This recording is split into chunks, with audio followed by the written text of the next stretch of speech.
안녕하세요. 남편이 뭐길래 그 사람을 위해 헌신하며 내조하며 제 청춘을 바쳤건만 모든 것들이 거품처럼 사라지고 나이만 먹은 여자입니다. 이제는 세월이 흘러 그때의 기억이 잊혀질 만도 하건만 아직도 가끔씩 꿈을 꾸는 듯 그때의 기억이 새록새록 떠오르곤 한답니다. 그 사람은 뱃일을 하던 사람이었어요. 도시에서 살던 제가 어쩌다 보니 친척의 소개로 그 사람을 알게 됐죠. 소개를 시켜줬을 땐 친척분이 저에게 아이 촌놈처럼 보여도 알짜배기여. 그 동네 최고 부자라니까.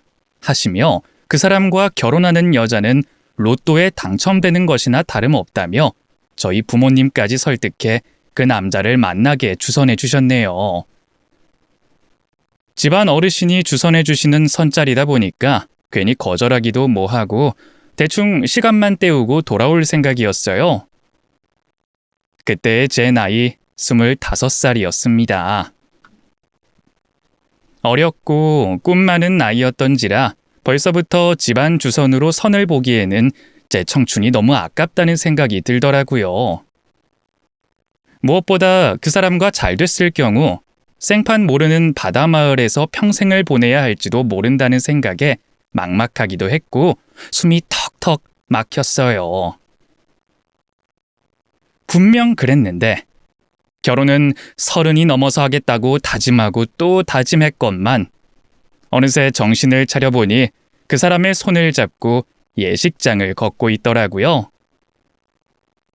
첫인상은 별로였지만 매일 아침 안부 인사를 문자로 보내주던 그 사람은 제가 힘들 때 가장 먼저 달려왔습니다. 친한 사이도 아니었고 불과 선자리에서 한 번 만난 게 다였던 사이였는데 밤중에 왕복 10시간도 넘는 거리를 단숨에 달려온 거예요. 그 순간만큼은 동화 속처럼 개구리에서 왕자님으로 변신을 하듯이 멋져 보였네요.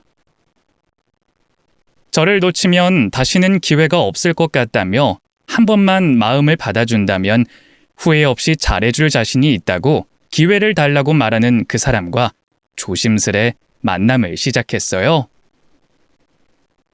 한번 연애를 시작하니 그 뒤로는 그 사람이 리드를 해서 순차적으로 일을 진행시키더라고요. 나를 이렇게 사랑해줄 사람이 또 있을까 싶을 정도로 잘해줬기 때문에 그 사람과의 결혼이 그리 두렵진 않았어요. 오히려 이런 사람과 함께할 수 있음에 감사했죠.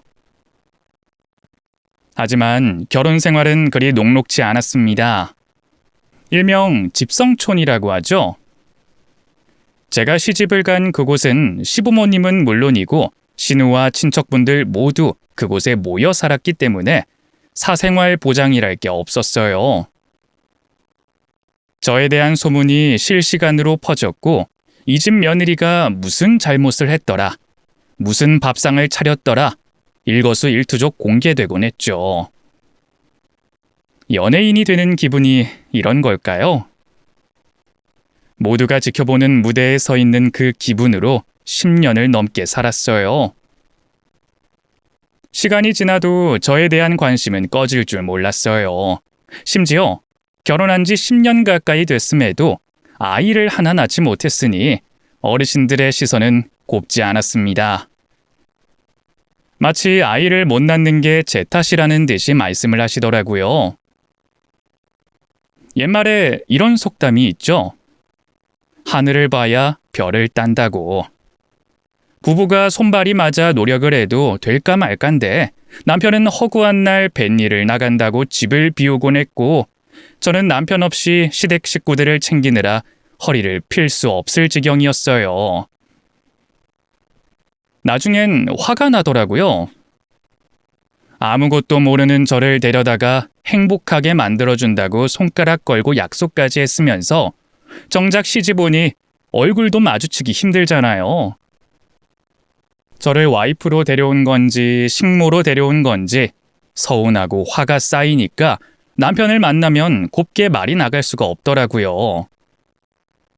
그래서 잔소리를 좀 하면 남편은 그런 저에게 화를 내며 가뜩이나 일하다 와서 힘들어 죽겠구만. 너까지 나를 말려 죽일 셈이냐? 하더니 자리를 피하더라고요. 저는 남편과 이야기를 좀 더 하고 싶었지만 남편은 좋은 소리 한번 못 듣는다고 저를 피하기만 하고 완전히 악순환이었네요. 남들은 남편과 싸우면 친정으로 도망가기도 한다던데 저는 친정을 가려면 한 세월이라 그것도 엄두가 안 났어요.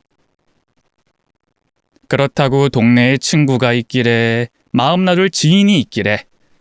주변에 있는 사람이라곤 시댁 식구들과 친척 어르신뿐이었습니다. 딱 한 사람이라도 저와 마음이 통했더라면 그렇게 힘들진 않았을 거예요.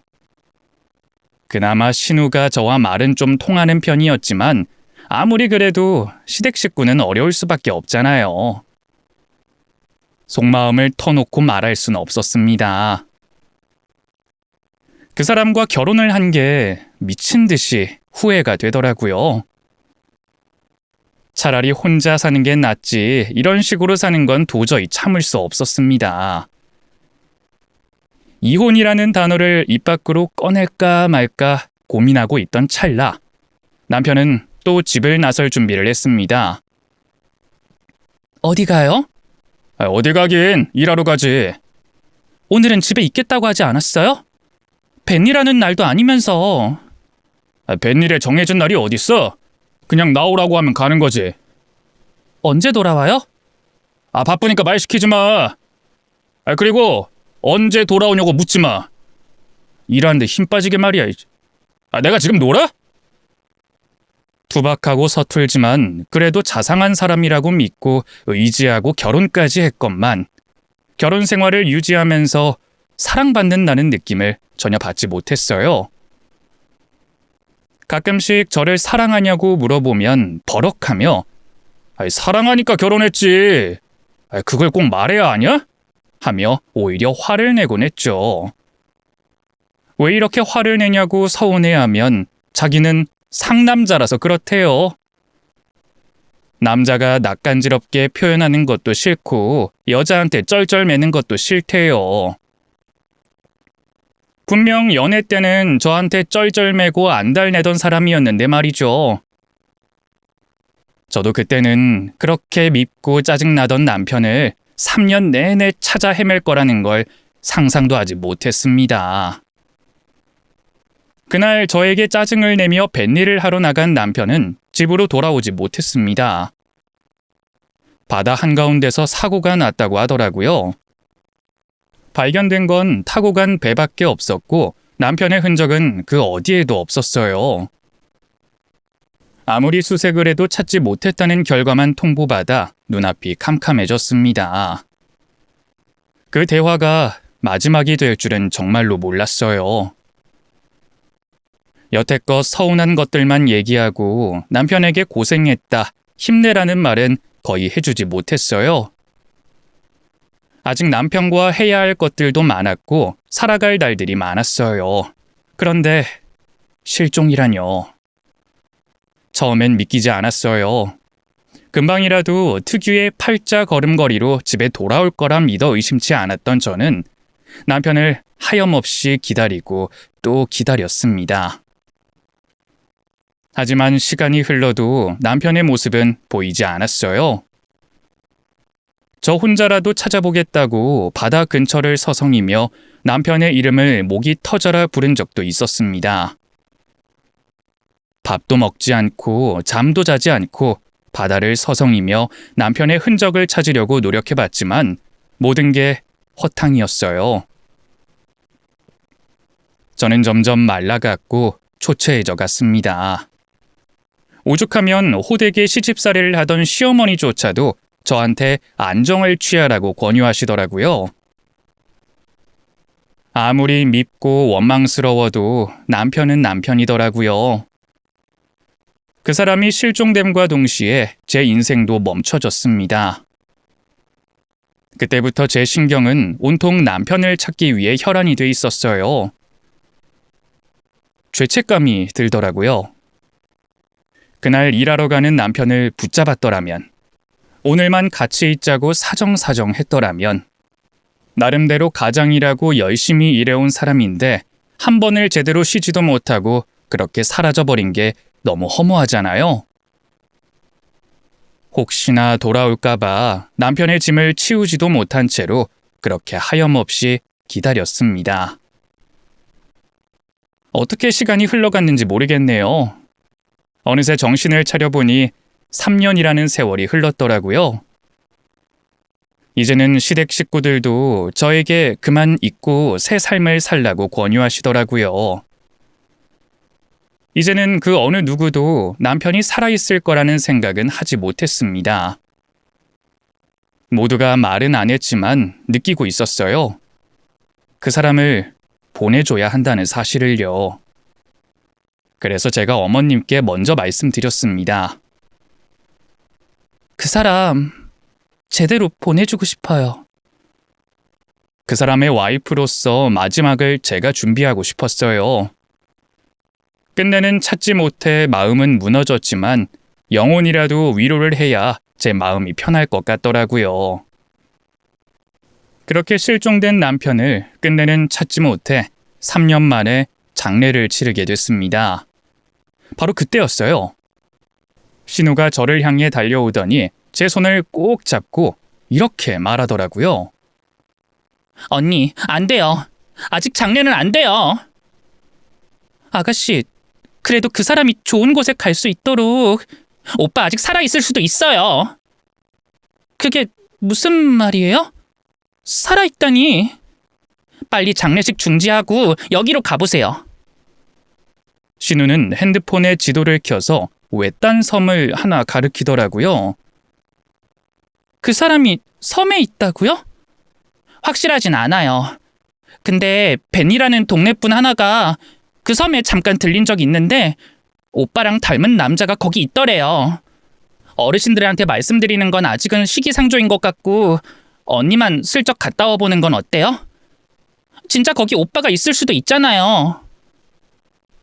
더 이상 시간을 지체할 필요도 없이 당장 배를 타고 그 섬으로 향했습니다. 신우의 말이 거짓이어도 상관없었어요. 남편의 머리카락이라도 찾을 수만 있다면 해외라도 당장 갈 수 있었습니다. 그렇게 한참을 배를 타고 외딴 섬에 도착을 했는데 정말 허허벌판밖에 없더라고요. 이곳에 대체 사람이 있긴 한 걸까 대충 둘러보려는데 저 멀리서 집처럼 생긴 것들이 몇 개 보였고 사람들의 모습도 보였어요. 혹시나 하는 마음으로 그쪽으로 발걸음을 옮겼죠. 그렇게 한참을 걷던 저는 발걸음을 멈추고 온몸이 굳고 말았습니다. 멀리서 아주 익숙한 얼굴의 남자가 보였거든요. 천천히 걸어가며 그 사람을 응시했어요. 설마 하는 마음으로 하나씩 자세히 뜯어보는데 아무리 봐도 제 남편이 맞는 것 같았어요. 저는 물밀듯 밀려오는 감정을 겨우 억누르며 남편을 불렀습니다. 여보! 그런데 그 사람은 저를 한번 쳐다보더니 다른 곳으로 시선을 돌리더라고요. 그래서 제가 다시 한번 불렀어요. 여보! 여보! 절 아십니까? 그때 가슴이 쿵 하고 내려앉았어요. 분명 얼굴 생김새는 제 남편이 맞았어요. 하지만 분위기와 말투, 저를 바라보는 눈빛은 전혀 달랐습니다. 닮아도 어떻게 이렇게 똑같을 수가 있나 싶어 혼란스러워하던 그때 남편의 품에 안겨있는 한 아이를 보게 됐어요. 이 아이는 대체... 제 아들인데요. 근데 여기까지는 어쩐 일이십니까? 아들이라니... 말도 안 돼. 진짜 저를 모르세요? 나 알잖아요. 어떻게 와이프 얼굴도 못 알아보냔 말이에요. 제가 소리를 지르며 추궁하자 그 소리에 집안에서 한 여자가 걸어 나왔습니다. 그러더니 남편 앞을 가로막으며 저에게 말을 걸더라고요. 누구시죠? 제가 이 사람의 아내입니다. 아내요? 둘이 부부란 말씀이세요? 네, 그렇습니다. 무슨 일로 오셨죠? 저는 흥분을 감추지 못하고 남편에게 달려가 얼굴을 만져보고 몸을 만져봤습니다. 남편은 제가 낯선 듯 "왜 이러십니까?" 하고 저를 밀쳤어요. 제가 답답해서 주저앉아 울부짖었더니 아내라는 사람이 저를 달래며 차 한 잔을 갖다 주더라고요. 일단 진정하시고 마음 가라앉히세요. 10년 동안 동거동락했던 제 남편이 이름도 모를 외딴 섬에서 생판 모르는 여자를 아내라고 부르고 난생 처음 보는 아이를 아들이랍시고 안고 있는 게 말이 되나요? 저는 믿을 수 없어서 그 사람에게 제 이름과 시어머니 이름, 신우 이름을 알려주며 제발 정신 좀 차리라고 소리를 질렀습니다. 하지만 남편은 전혀 동요하지 않더라고요. 미치고 팔짝 뛸 노릇이었죠. 겨우 정신을 차렸을 때 아내라는 분이 사건의 자세한 이야기를 말해주더라고요. 3년 전이었어요. 바닷가에 웬 남자가 쓰러져 있더라고요. 혼수 상태길래 제가 응급처치를 하고 겨우 정신을 차리게 했어요. 파도에 휩쓸려 여기까지 온 것 같더라고요. 겨우 목숨은 건졌는데 어디서 왔는지 이름이 뭔지 아무것도 모른다고 하더라고요. 그냥 막 헛소리를 해대길래 처음엔 정신이 좀 모자란 남정네인 줄 알고 불쌍히 여겼어요. 정신이 온전치 못한데 낚시배에 오르는 사람들 꽤 있잖아요. 오갈 데 없다고 하니 어쩌겠어요. 저희 집에서 함께 지냈죠. 그러다 보니 정이 드는 바람에 소박하게 혼인서약하고 아이까지 낳고 이렇게 살고 있었답니다. 저도 가족이 없고 그 사람도 가족이 없어서 서로 의지하며 살고 있었어요. 저희는 서로밖에 없는 외로운 사람들이거든요. 그 사람이 아무것도 기억을 못하던가요? 가족도 고향도? 네, 아무런 기억이 없었어요. 오죽하면 제가 그 사람 기억을 좀 떠올리게 해주려고 별의별 방법을 다 써봤는데 소용이 없더라고요. 병원에 데려가는 방법도 있었잖아요. 경찰에 데려가는 방법도 있었을 텐데 왜 여기서 꽁꽁 숨겨놨어요? 우리 가족들은 얼마나 애타게 이 사람을 기다렸는지 알아요? 섬이라서 육지로 건너가는 데만 시간이 오래 걸리고 여기 사람들이 다 여기서 자급자족하며 살아서. 아무리 그래도 그렇지. 신원불상의 사람이 바다에서 쓰러져 있으면 신고부터 해야죠. 어떻게 3년을 신분도 모른 채로 살 수가 있어요? 이기적이라 미안합니다. 하지만 그 사람이 저를 떠날까봐 아무것도 할 수가 없었어요. 그리고 이 섬에는 신분도 고향도 숨기고 살아가는 사람들이 덜어 있습니다. 그리 이상한 일도 아니에요. 그러니까 그쪽 말은 이 사람이 기억을 되찾아서 떠날까봐 일부러 신분을 알아보지도 않았다는 이 말씀이신 건가요? 눈 가리고 아웅하며 3년을 부부로 지낸 거네요? 버젓이 가족이 있고 와이프가 있는데 그냥 도둑질을 한 거네. 몰랐습니다. 하지만 이젠 우리 애 아빠예요. 이 사람 없으면 저희 가족 아무것도 못합니다. 저희한텐 전부인 사람이에요. 남편이 실종된 후 찾지 못했을 땐 그 사람이 저를 영영 떠난 거라 생각했어요. 이렇게 다른 여자의 남편이 되어 애까지 낳고 살고 있을 줄은 몰랐단 말이에요. 너무나 어처구니 없는 상황에 마음이 너무 혼란스럽더라고요. 분명 남편이 살아있음에 감사하고 다행이다 싶었는데 저를 못 알아보는 남이나 마찬가지인 사람을 제가 남편으로 받아들여야 할까요? 남편의 텅 빈 눈빛을 보니 알겠더라고요. 이 사람은 더 이상 제가 알던 남편이 아니라는 것을요.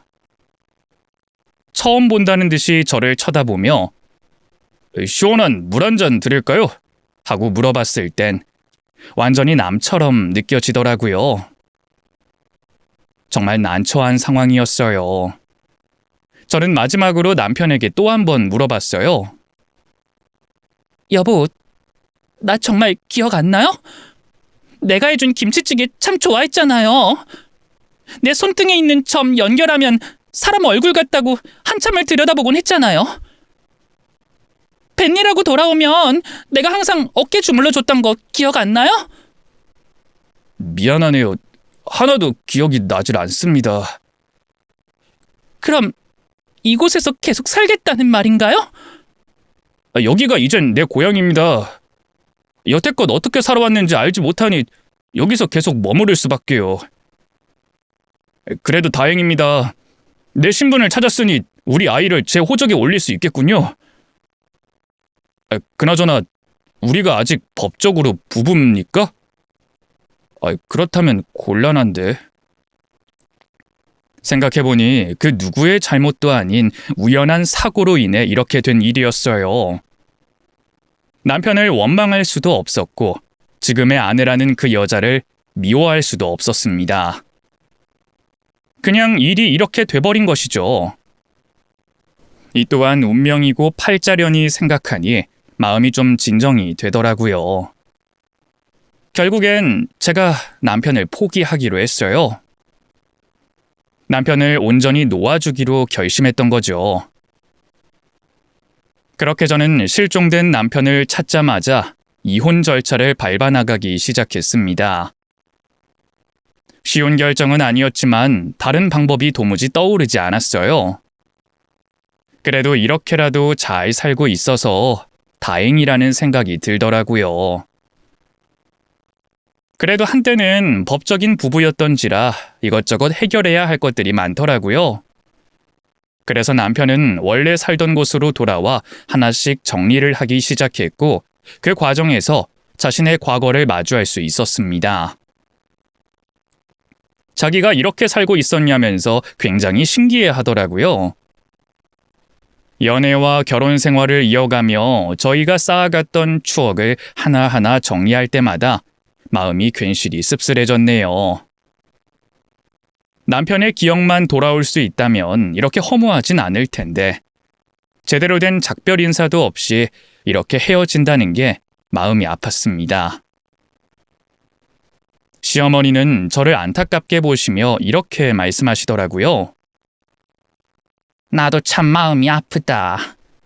평생 기른 아들이 부모도 못 알아보고 어디서 난생 처음 보는 여자를 아내랍시고 떠안고 살고 있으니 말이야. 그래도 어쩌겠니? 이미 애까지 낳고 지들끼리 가족이라고 살고 있으니. 뭐 잃어버린 기억이야. 시간이 지나면 차차 돌아오겠지만 이미 엎질러진 물은 주워 담을 수가 없잖니. 그래도 네가 아직 젊고 아이도 없어서 얼마나 다행이야. 너한텐 정말 미안하고 민망스럽지만 어쩌겠어. 나도 엄마인걸. 따지고 보면 우리 아들이 그렇게 잘못한 것도 아니잖니. 기억이 하나도 안 난다고 하잖아. 생명의 은인인 여자한테 정이 가는 건 어쩔 수 없는 거고 둘 사이에 낳은 자식을 책임지는 것도 당연한 거야. 비록 우리의 고부관계는 여기서 끝이 나게 됐지만 그래도 나는 너를 딸처럼 생각했어. 귀한 인연이었다고 마음속에 잘 간직하고 건강하게 잘 살아라. 알겠지? 딱히 시어머니의 말씀에 반박할 수 없었어요. 아무리 지지고 볶고 살았지만 막상 헤어지려고 하니 눈물이 자꾸 흐르더라고요. 신우는 울면서 저와 헤어지기 싫다고 아쉽다고 하더라고요. 그래도 어쩌겠어요. 더 이상 교감이 없는 남편을 억지로 붙들고 살 순 없잖아요. 이혼을 하기까지 최대한 좋은 기억만 가지고 유종의 미를 거두리라 생각하며 그렇게 조금씩 작별을 준비했습니다. 그러던 어느 날이었어요. 남편과 친했던 절친들과 점심을 먹기로 했는데 남편은 친구들조차 기억이 하나도 나지 않는다며 난처해 하더라고요. 그놈들이 서운해하면 어쩌지? 걱정 말아요. 다들 걱정하는 마음에 얼굴 한번 보고 싶어 하는 거니까 가볍게 나랑 많이 친했어? 친했죠. 부부 동반 모임도 자주 했고 일주일에 한 번은 꼭 만났지. 그래도 어릴 때부터 친했던 친구들을 보면 기억이 새록새록 날 수도 있을 것 같아서 기대했어요. 그리고 약속 장소에 도착한 후 저는 보고 말았어요. 절친을 보고 먼저 인사하는 남편의 모습을요. 분명 기억 상실증에 걸려 가족은 물론 지인들까지 전부 기억이 없다고 했는데 어떻게 그렇게 단번에 알아챌 수 있었을까요? 너무 신기하고 놀라워서 집에 돌아와 남편에게 물어봤죠. 어떻게 그렇게 친구를 단번에 알아봐요? 나는 한 번에 못 알아봤으면서? 그냥 느낌이 오던데? 딱 얼굴 보니 내 친구들이던데 뭘. 좀 서운하네. 서운하긴 뭐가 서운하나. 잠깐 결혼 생활했던 우리랑 어릴 때부터 같이 놀았던 소꿉친구랑 같나? 소꿉친구라는 건 어떻게 알았어요? 오늘 그런 얘기는 안 나눴던 것 같은데? 나눴다고. 얘기를 얼마나 많이 했는데. 그러고 보니 나한테 반말하네요? 뭐가? 기억이 안 난다고 했을 땐 존댓말 꼬박꼬박 하더니 어느 순간부턴 예전 말투 그대로 나를 대하잖아요. 습관이 됐나 보지 뭐. 됐고 이젠 더 이상 우리 볼 일 없는 거지? 이제 정리도 다 끝났잖아. 난 아내가 있고 아이가 있는 사람이야. 얼른 돌아가야 된다고. 수상한 건 그뿐만이 아니었어요. 때로는 지인의 이름을 생각 없이 내뱉기도 했고 뱃일을 했던 기억조차 없다고 했으면서 운전은 잘도 하더라고요. 그런 의문점들이 하나 둘씩 쌓이게 되자 저도 모르게 자꾸 의심을 하게 되더라고요. 이 인간 설마 기억 안 나는 척하는 거 아니야? 그 생각을 하자마자 꼬리에 꼬리를 물고 그동안 이상했던 점들이 불쑥불쑥 튀어나오기 시작했습니다. 저와의 결혼 생활을 빨리 끝내려고 하는 성급한 모습을 보니 그 의심은 더욱 짙어졌어요. 대체 언제부터 무엇을 위해 그런 짓을 했는진 모르겠지만 어쨌든 저는 이런 의구심을 품은 채로 이혼 서류에 도장은 찍어줄 수 없었습니다. 문득 생각해보니 제가 살아온 지난 날들이 너무 억울하더라고요. 한 남자를 사랑한 죄밖에 없는데 너무 혹독한 대가를 치러야 했습니다. 끝까지 저에게 고생했다, 고맙다, 미안하다는 말 한마디를 못하는 남편이 미웠고 기억상실증을 방패로 아무런 죄책감 없이 저를 떠나려고 하는 그 인간의 발목을 한 번쯤은 붙잡고 싶었어요. 그래서 저 혼자 나름대로 작전을 세우게 됐죠. 저는 며칠 후 남편을 불러 조심스레 말을 꺼냈어요. 이혼은 깔끔하게 해야 서로 미련 없이 헤어질 수 있잖아요. 그쵸? 그러려면 재산 정리는 정확하게 해야 한다고 생각해요. 당신은 기억 못하겠지만 이혼하게 되면 재산의 50%는 나한테 상속하기로 했어요. 내가 그랬다고? 계약서까지 썼으면서 그걸 기억 못해요? 아, 하긴 기억상실증이라 하나도 기억을 못하는구나. 아무튼 그 계약서 내가 가지고 있거든요. 변호사한테 물어보니까 법적 효력이 있다고 하네요. 그러니까 이대로 진행시키자고요. 잠깐만. 무슨 계약서야? 그리고 그게 내가 쓴 거라는 걸 어떻게 믿어? 너 지금 나 가지고 사기치려고 하는 거지? 내가 그걸로 사기를 왜 쳐요? 그리고 작정하고 속이려면 제대로 속였겠지. 재산 50%가 뭐 얼마나 한다고. 연애할 땐 대단한 부잣집이라고 거들먹거리더니 막상 시집오니 쥐뿔도 없었으면서. 아무튼 그 계약서대로 해준다면 깨끗하게 물러날게요. 더 이상 볼 일도 없을걸요? 말도 안 돼. 뭐 이런 법이 어딨어. 기억도 안 나는 일 가지고 당신이 뭔데 내 재산을 퍼간다니 헛소리를 해대는 거야? 내가 계약서를 써? 웃기지 마. 나는 그런 사람 절대 아니야. 그냥 마음을 비워요. 여태껏 당신을 위해 고생한 아내를 위해서 그 정도도 못 해줘요? 나라면 거기에 더 얹어서 주겠구만. 네가 여태껏 해온 게 뭐가 있는데? 시집 올 때 딸랑 못 많았으면서 꼴에 내 재산은 탐나디? 능력도 없고 일머리도 없는 주제에 신랑 하나 잘 만나서 호의호식했으면 그만이지. 이제 와서 위조 계약서 들고 나타나서 돈까지 내놓으라고? 아주 제대로 미쳤네. 너 같은 거랑 결혼했던 내 잘못이지. 그때 엄마 말 들었어야 했어. 어린 도시 여자는 깍쟁이라고 결혼하지 말라고 말릴 때 그 말을 들을 걸 그랬다고. 어머, 당신 다 기억나나 보네? 드디어 기억이 돌아왔나 보네. 나랑 결혼하기 전에 있었던 일까지 기억나는 걸 보니 완전히 기억을 되찾은 것 같은데요? 뭔 소리야? 갑자기 뭔가가 떠오른 것뿐이고 난 하나도 기억 안 나. 아무튼 그 계약서인지 뭔지 그거 내가 진짜로 쓴 건지 필적 조회해봐야 한다니까? 헛소리 집어치우고 얌전히 짐이나 싸! 제 조심스러웠던 추측은 정확하게 적중했습니다. 그 인간은 제 앞에서 기억이 하나도 안 나는 척 연기를 하고 있었던 거예요. 남편은 당황을 하더니 방문을 쾅 열고 나가버리더라고요. 그리고 어디론가 가버리고 없었습니다.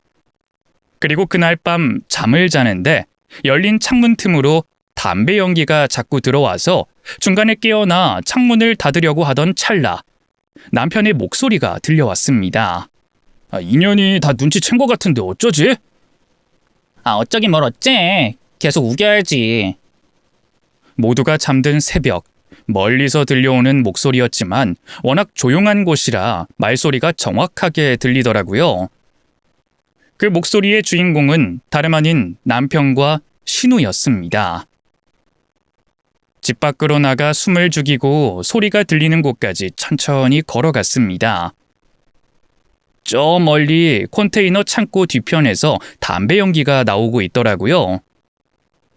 둘의 말소리는 더 가까워졌습니다. 아니 근데 언니는 왜 그런 거짓말을 한 거야? 계약서라니. 기억상실증 걸렸다고 하니까 내가 만만했나 보지. 이참에 잔뜩 뜯어가서 새 출발하려는 속셈이지. 안 그래? 아무리 그래도 없는 계약서까지 위조해서 우기면 그게 통할 거라 생각했나? 아이씨 몰라. 아무튼 나도 당황해가지고 말이 헛나왔어.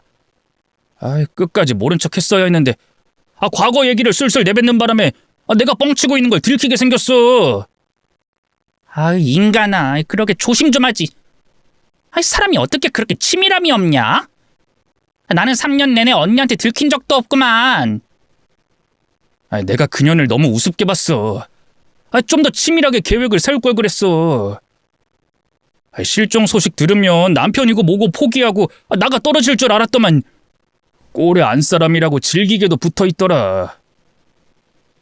그래도 난 좀 죄책감 느껴지더라. 3년 내내 언니가 오빠 찾아다닌다고 얼마나 고생했는지 알아? 솔직히 그때는 나도 다 털어놓고 용서 구할 뻔했잖아. 내 인생 망칠 일 있어? 야, 정신 차려. 그년이 얼마나 여우 같은 년인지 알아? 내가 실종되고 기억상실증까지 걸렸다고 했으니 망정이지. 아니었으면 위자료로 내 전 재산 거덜낼 여자야. 그러게 바람을 왜 피우냐? 그것도 두 섬을 두고 두 집 살림하는 게 말이 돼? 여기가 집성촌이라 망정이지 다른 곳이었어 봐. 오빤 이미 뼈도 못 추렸을걸? 가족들이 최선을 다해서 보호해주고 있다는 걸 항상 명심하고 감사히 생각하라고. 우리끼리 입 맞추느라 얼마나 힘든지 알아? 그래서 떡두꺼비 같은 손주 안겨드렸잖아. 그녀는 낳지도 못하는 아들 지금 집사람이 대신 낳아줬잖아. 아무튼 여자는 순종적이고 순수해야 돼. 이래서 시골 여자가 좋다니까. 그 여자 또 과부라며. 엄마가 얼마나 속상해하는지 알아? 엄마는 어쨌든 과부보단 처녀가 낫다는 쪽이야. 자식만 데려오면 되지 않나? 과부면 어때? 말 안 듣는 처녀보다 순종적인 과부가 훨씬 낫지. 그리고 외딴 섬에서 혼자 살면서 얼마나 외로웠겠냐? 그러니까 나를 떠받들어주고 아껴주잖아. 나를 마치 하늘처럼 대한다니까. 처음에 임신했다는 소식 들었을 땐 나도 눈앞이 캄캄했는데 생각해보니 오히려 잘 됐다 싶더라고. 어차피 그년이랑은 이혼하려고 맘먹고 있었는데 깔끔하게 갈라서면 좋지 뭘. 허구한 날 우리 엄마랑 다투고 부딪히고 뒷담화하는 거 아주 지겨웠는데 이참에 갈아타는 게 훨씬 낫지. 우리 엄마도 며느리한테 효도 제대로 한번 받아봐야지. 아무리 봐도 그녀는 우리 엄마 평생 봉양할 타입은 아니야. 말 잘 듣는 지금 와이프가 딱 좋은 며느리지. 아무리 그래도 새로운 여자랑 살림 차리겠답시고 배까지 버리고 도망가는 법이 어딨어. 그럼 어쩌냐. 위자료에 재산 분할에 아주 골치 아프게 생겼는데. 실종된 척 3년만 숨어 있으면 지가 알아서 도망갈 줄 알았지. 장례까지 치른다고 해서 시겁했네. 아무튼 장례까진 못하게 내가 막아줬으니 오빠 나한테 빚진 거다. 그래. 이혼까지 무사히 잘 마치면 내가 너한테 크게 한턱 쏘지 뭐. 설마 했던 일이 저에게 일어나고 말았어요. 남편의 기억상실증은 거짓말이었고 그뿐만이 아니라 실종 또한 조작된 것이었습니다. 심지어 시댁 식구들은 이 사실을 전부 알면서도 모른 척하고 있었던 거였어요. 저만 혼자 발을 동동 구르며 남편의 생사를 걱정하고 있었던 것이죠. 어떻게 사람 목숨을 두고 이런 짓을 벌일 수가 있나요? 제가 억울한 건 3년 동안 속은 세월뿐만이 아니었어요. 그 사람을 믿고 의지하고 제 전부를 걸었던 그 세월 내내 저는 대체 무엇을 한 걸까요? 아무것도 몰랐던 제가 그 사람만 믿고 아무 연고도 없는 낯선 곳에 살게 되면서 정말 많은 고난을 겪었지만 참고 또 참았던 건 그 인간과 행복한 결혼 생활을 하고 싶었기 때문이었어요. 하지만 정작 남편은 그런 제 고생스러움을 생각해주긴커녕 쥐꼬리만한 위자료 몇 푼 주기도 아깝다며 잠적해버린 비열한 놈이었습니다.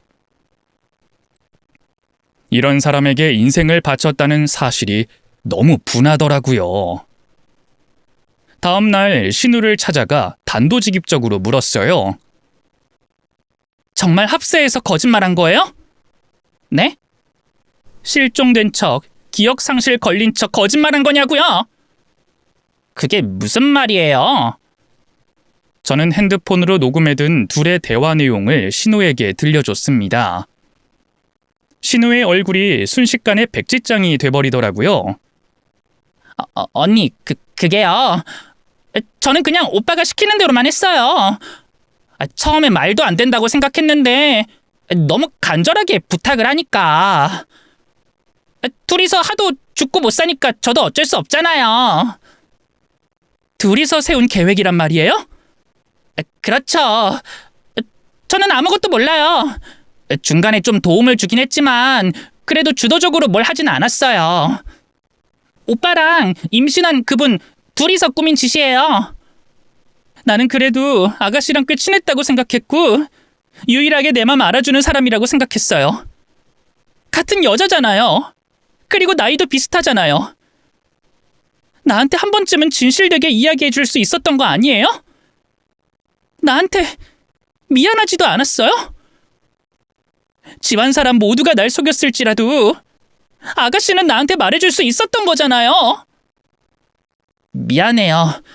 나도 양심의 가책을 많이 느꼈어요. 하지만 부모님도 그렇고 오빠도 그렇고 모두가 한마음 한뜻으로 언니를 속이자고 하는데 저 혼자 가족을 배신할 수는 없었어요. 그래도 저는 언니한테 몇 번의 신호를 줬다고 생각해요. 계속 언니한테 오빠 잊고 새 출발하라고 권유했잖아요. 처음엔 솔직히 가볍게 생각했어요. 금방 끝날 줄 알았거든요. 근데 언니가 장례까지 치르자고 하는 바람에 이대로는 안 되겠다 싶어서 섬 위치를 알려주게 된 거예요. 그러다 보니 기억상실증까지 거짓말이 추가돼서 일이 커진 것뿐이에요. 언니, 같은 여자로서 말하는 거예요. 오빠 같은 놈은 있고 더 좋은 사람 만나세요. 어쨌든 실망했잖아요. 다른 섬에서 두 집 살림 차린 놈이에요. 제가 오빠 잘 타일러 볼게요. 위자료 받을 수 있게 협의하면 되잖아요. 언니가 원하는 건 돈 아니었어요? 돈? 내가 돈을 원했다고요? 내가 겨우 돈 몇 푼 받자고 여태껏 희생한 줄 알아요? 그럼 아니에요? 저희 집안에 시집 온 것도 다 돈 때문이었잖아요. 애초에 목적이 돈이었던 거 내가 모를 줄 알아요? 언니 빼고 이 집 사람들 다 알아요. 언니 속물인 거 언니만 모른다고요. 속물? 어이가 없네. 그냥 애초부터 나를 그런 여자로 취급하고 있는 집안인데 내가 무슨 말을 덧붙일 수 있겠어요? 그래도 정이 들어서 헤어질 땐 마음이 아플 거라 생각했는데 오히려 잘 됐네요. 이젠 가차없이 법적으로 대응해도 되겠죠? 속물이라고 하니 왠지 기대에 부응하고 싶어지네요. 왜 이렇게 말을 삐뚤게 들어요? 오빠가 원하는 건 깔끔한 끝맺음이에요. 그게 그렇게 어렵나요? 그럼 여태껏 내가 낭비한 세월은요? 어떻게 보상해 줄 건데요? 그건 언니의 선택이었잖아요. 누가 강요한 적도 없고 부탁한 적도 없어요. 이제 와서 보상을 들먹이는 건 좀 아니지 않아요? 좋다고 결혼해놓고 이제 와서 뭘 맡겨놓은 듯이 내놓으라고 하는 건 좀 아니지 않나요? 여태껏 저를 어떻게 생각했는지 훤히 보이더라고요. 도저히 이 집 사람들을 용서할 수가 없었어요. 저는 바로 변호사 상담을 받으며 제가 당해온 것들, 속았던 것들을 토로하며 소송할 수 있는 방법에 대해서 알아봤습니다. 남편은 실종되기 훨씬 전부터 그 여자를 만나고 있었고 둘은 저를 조롱하며 작전까지 짜버린 파렴치한 인간들이었어요. 제가 일찍 눈치를 챘더라면 진작에 상간녀 소송, 이혼 소송 죄다 몰아서 했을 거예요. 하지만 믿는 도끼에 제대로 발등 찍혀버리고 말았네요. 유종의 미는 개뿔. 이젠 전쟁이다 생각하며 제가 할 수 있는 건 전부 해보기로 마음먹었어요. 시댁 식구들은 저더러 독한 년이라고 대놓고 앞담화를 하더라고요. 자기네들이 지역에서 얼마나 유명한 사람들인지 아냐면서 협박까지 하는 걸 보고 정말 어이가 없었네요. 코딱지만한 동네에서 겨우 명함 내미는 주제에 지들이 무슨 지역 유지라도 되는 것 같이 굴더라고요. 우물 안에만 있으니 사상이 그따위로 변질이 된 거겠죠. 어찌 보면 참 불쌍하기도 합니다. 끝까지 싸워서 물고 늘어지기로 결심했던 저는 끝내는 위자료와 재산 분할을 받아냈습니다. 그리고 다시는 그들의 얼굴을 보지 않으려고 멀리 달아났어요.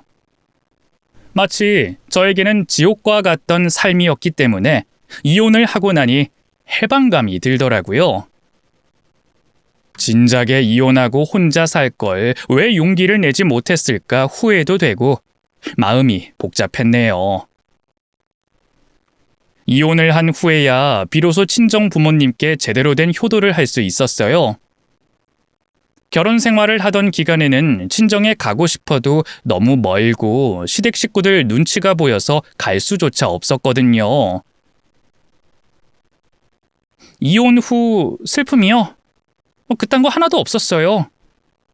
마음대로 카페에 가서 커피 한잔 할 수 있고 친구랑 만나서 수다도 떨 수 있고 언제든지 영화를 보고 싶을 때 영화관에 갈 수 있다는 게 어찌나 축복인지 눈물이 날 것 같더라고요.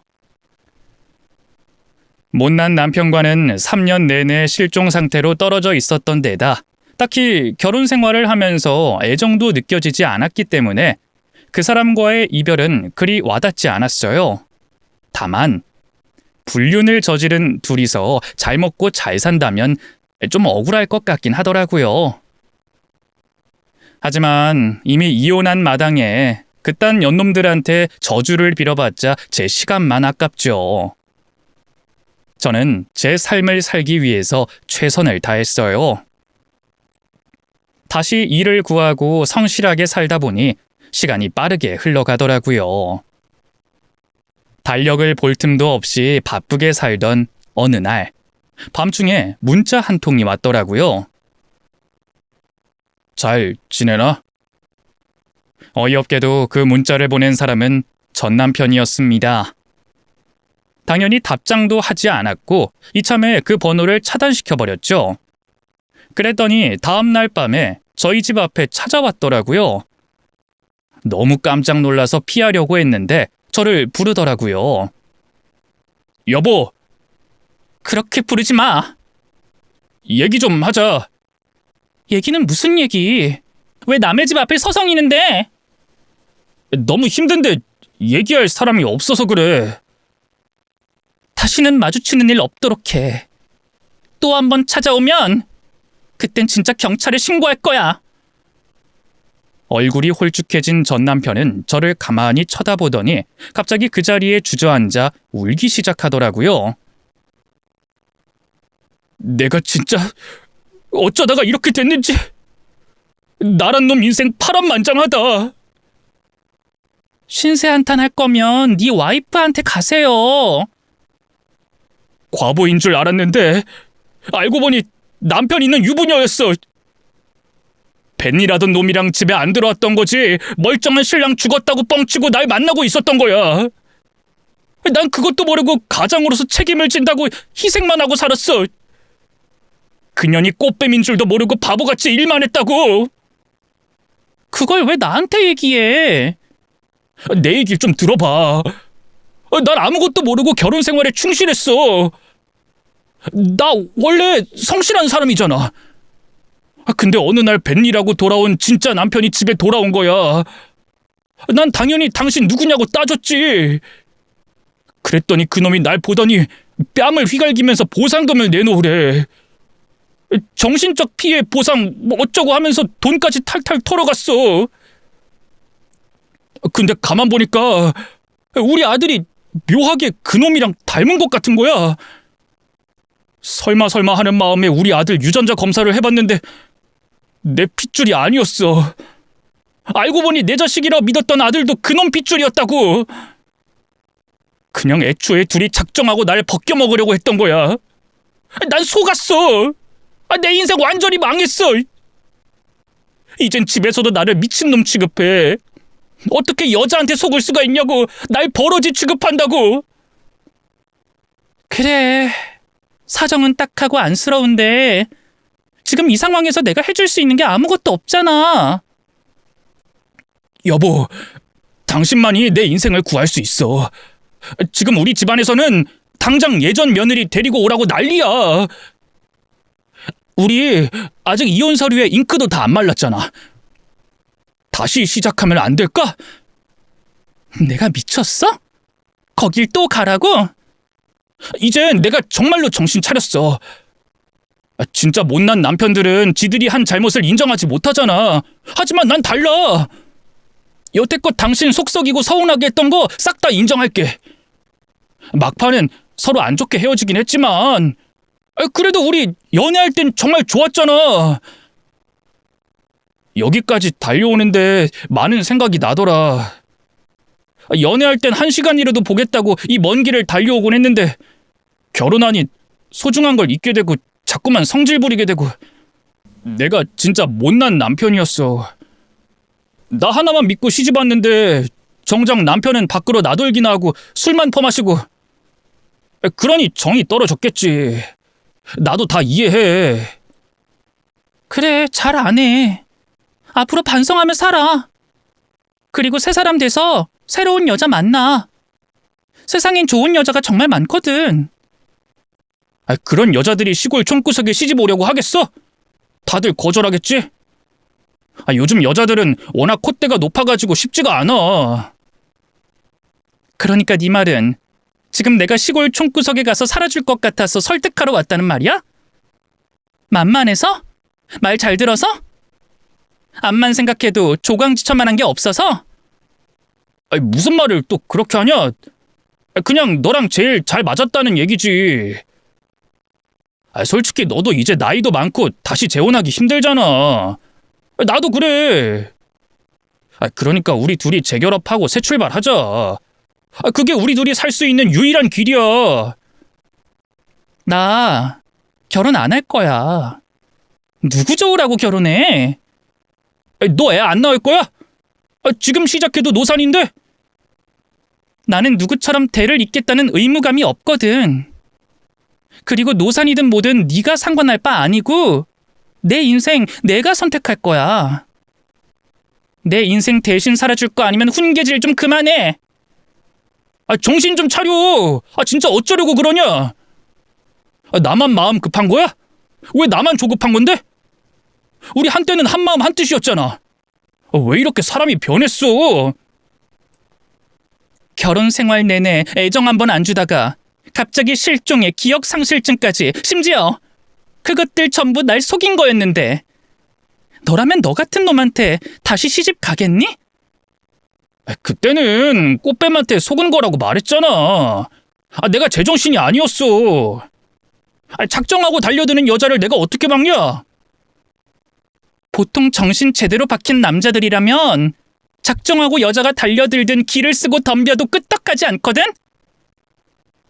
모든 남자가 그럴 거라 생각하지 마. 너가 이상한 거야. 법적으로도 그걸 불륜이라고 보고 소송까지 할 수 있게 하잖아. 그래서 네가 처벌받은 거고 나한테 위자료 줬잖아. 우린 거기서 끝난 거고 더 이상 볼 일 없어. 꽉 막힌 부모 밑에서 자라서 사상이 그따위가 된 거겠지. 너희 집안 사람들 전부 이상한 거 알아? 내가 장담하는데 그딴 집안에 흔쾌히 시집갈 정상적인 여자는 그 어디에도 없어. 내가 잘못하긴 했어도 말이 너무 심하네. 집안 어르신에 대한 모욕은 좀 삼가해 주라. 이제는 내가 그 집안의 며느리도 아니고 남인데 뒷담화 한 번을 못해? 나는 여태껏 그 사람들을 어르신이랍시고 보필하면서 앞담화도 다 감당했는데 원래 쥐뿔도 없는 집안일수록 격식과 허례허식을 따지는 법이지. 어찌 보면 너도 참 불쌍한 사람이야. 제대로 된 환경에서 좋은 교육받으며 자라왔더라면 너도 정상적인 남자가 됐을까?